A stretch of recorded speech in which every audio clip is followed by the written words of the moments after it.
ever felt off about someone in your circle, even though they seem like they're super sweet? Like, their words are kind, their words sound nice, but something in your gut is like, Have you ever kept someone in your life after they disrespected you because you just wanted to believe that they were better than that?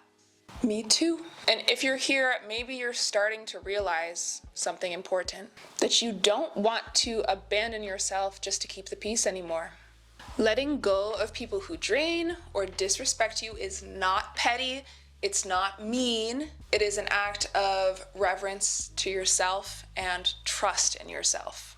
And yeah, sometimes it's messy, sometimes it's not clear. Should I really let them go? Are they really all that bad? Sometimes it's not black and white, obvious who needs to go. And that's why I'm here to walk you through it if you're sitting with some of these feelings right now.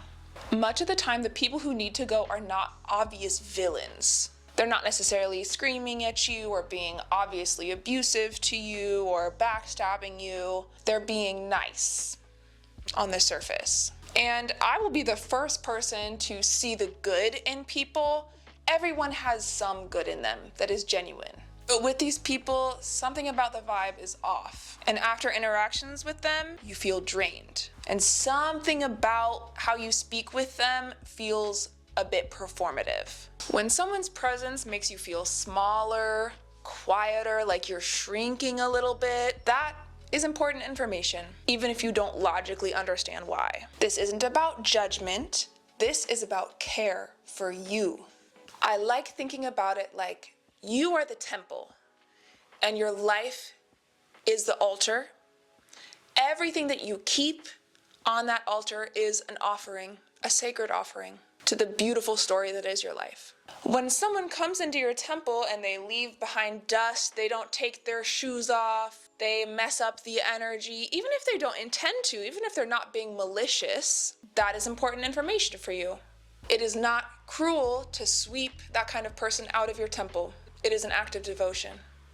By this point, you might have someone in your mind that you're like, I'm ready to release them, but how do we do this? We're gonna break this down into 3 tiers depending on how soft versus blatant we want to be. Tier 1 is the softest tier. Maybe you don't want a confrontation. Maybe you're not sure that you want this person out of your life, but you're ready to create space. One thing you can do, don't chase the relationship, just stop putting energy and see what happens. Is there silence? Do they bring more energy? Do they communicate? Whatever happens when you create this void will be telling. It'll be information for you. Another thing you can do at this level, when they text you, reply politely, but we're not putting too much energy. We're not doing follow-up questions to keep the conversation going. Maybe the replies are just concise.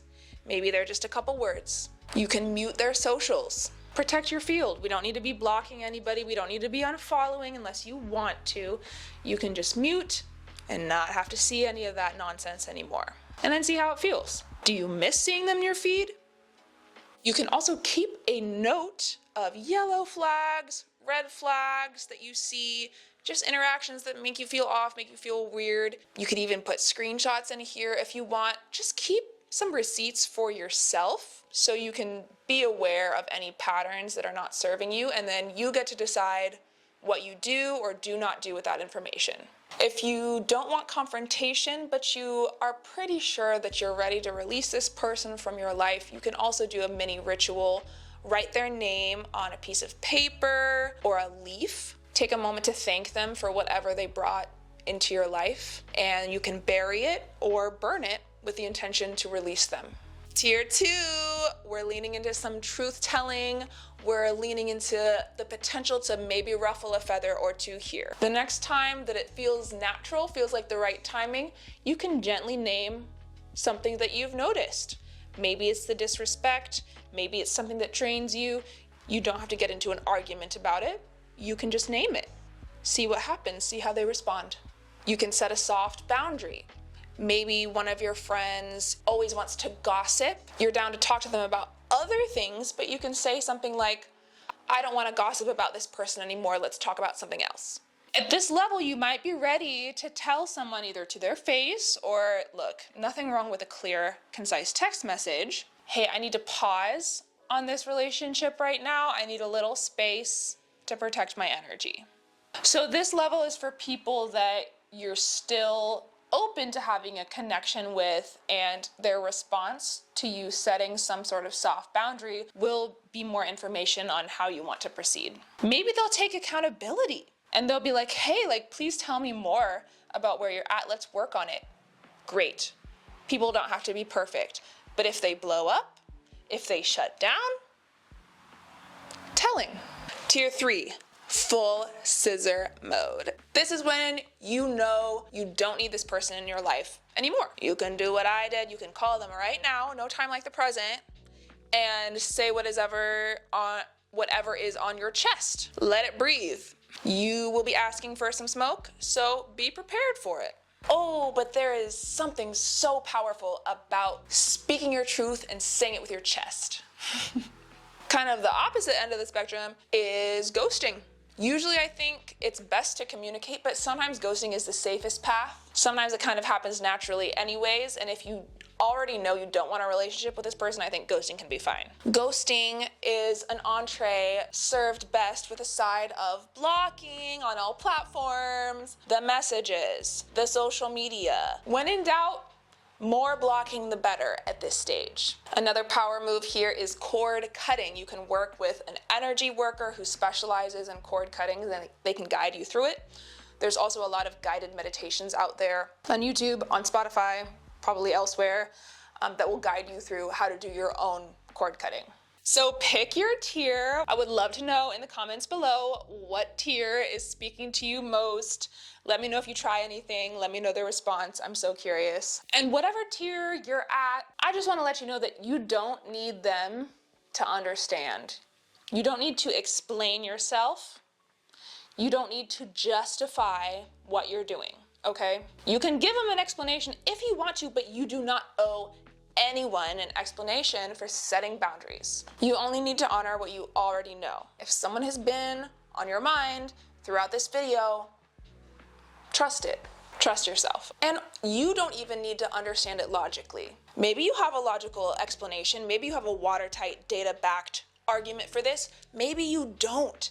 Sometimes the wisdom of our intuition or of our gut, wherever you feel your embodied knowledge, sometimes that comes before the logic. Sometimes you know deep down that something isn't serving you before it makes sense. This is especially for the babes out there who, like me, are in a habit of giving a lot of second chances, and also maybe we're taught to give a bit more grace than we really need to.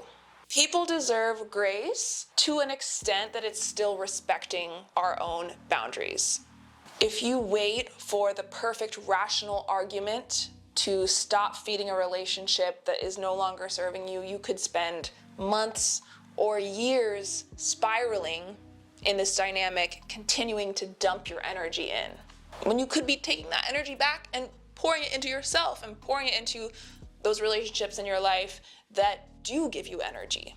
Some people are just energetic vampires, y'all. Sometimes they know it. A lot of times they don't even know it. That's all they know how to do, which is really sad. But you know whose problem that is? Not yours, unless you let it be your problem. Sometimes your body knows before your brain does. Sometimes energy speaks even louder than receipts. I read in Essentialism, great book, that if it's not 90% yes, it's a no. We're not settling anymore. If you're hovering in the 70s, trying to justify, well, they have these good qualities, they have those good qualities, I invite you to step into a space of believing that there are people out there who will be at least 90%, 95%, hell yes. And as long as you're clinging to those 70, 60, 80% connections that are okay, you don't have space in your calendar or in your energy for the people who are really ready to pour into you and give you life rather than draining. I invite you to step into the practice of, from here on out, only full-bodied yeses get to sit at your altar in your beautiful temple. Choose yourself. Sweep that temple. Let people's masks fall. Let people show you who they are. And walk forward energetically light and clear.